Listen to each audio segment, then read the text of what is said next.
entirely new dimension to the Benghazi scandal. As you may recall, about a month ago, I said on one of these videos that I thought that the Benghazi scandal was linked to an attempt by the U.S. to take arms from Libya and supply them to the Syrian rebels, and that this was done through ships that were supplied by Turkey.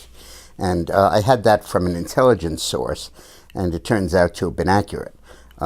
This source told me, and I told you, I think, about 5 weeks ago, that there were 35 CIA operatives on the ground in Libya at the time of Benghazi, not the handful.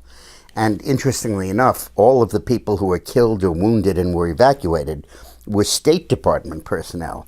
The CIA left its own there, and one guy went 24 hours before he got treated. 7 CIA agents were wounded in that attack, and we weren't allowed to know that. So Obama wasn't just covering up something that was politically embarrassing, an al-Qaeda raid in the middle of the election.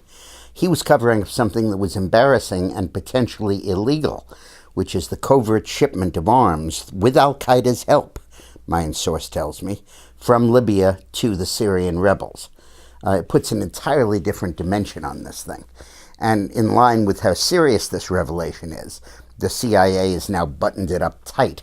They changed the names of the agents, the 35 guys. They shuttle them around the country, and they give them monthly polygraph tests, reminiscent of that movie, Meet the Parents. They give their agents monthly polygraphs to make sure that they're not talking to Congress or to any of the news media. Why the secrecy? Why did this impel Obama to lie to the American people and pretend it was a demonstration gone bad? Why has the administration concealed it until now? Well, at the very least, it's a violation of international law, what's called customary international law, which provides that without the UN imprimatur, you should not be aiding and should not be aiding, cannot be aiding the rebels against a UN member state in Syria. In Libya, we had a UN resolution to go in and do that because the Russians supported that. But it also may violate American law. While there is no Bowling Amendment prohibiting aid to the Contras in Nicaragua like impelled the Reagan scandal in 1987, there was a statement by the Intelligence Committee giving the administration a red light on arming the Syrian rebels, and the administration ran through that red light in this covert operation. Now, whether that was illegal, whether that is a high crime or misdemeanor, whether covering it up is a high crime or misdemeanor, I don't know. But apparently Obama wasn't willing to take the chance, and now he's been caught red-handed in this. Well, go back a little bit. Why was Obama so intent on arming the Syrian rebels? And Hillary was one of the leading voices pushing for it, along with Kerry. I believe that it's linked to the Saudi monarchy. The Saudi monarchy is, as you know, Sunni. Iran is Shiite, and Assad is an ally of Iran, an ally of the Shiites. And I believe that the Sunnis are desperate, the Saudis and the Sunnis are desperate to get rid of Assad and put a Sunni regime in charge there, even one with links to al-Qaeda. Well, why would the Saudis have this kind of clout with Obama? It's not their oil shipments to the U.S. We could get that oil anywhere. And it's only 1 million barrels a day out of 19 that we use and dropping as we speak. I think it's because of the campaign contributions the Saudis made to his campaign. The covert flow of $500 million that went through the internet into the Obama campaign.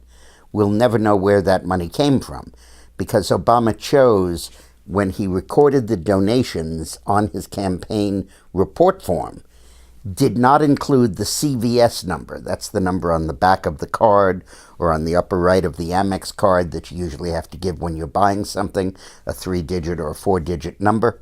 That number would have made it possible to find out which of these donations came from foreign ISP addresses. But with not requesting that information, as every other campaign did, we can't tell that about Obama. And by the way, his failure to request it cost him $7 million in extra processing fees. So that wasn't a decision he would have made lightly.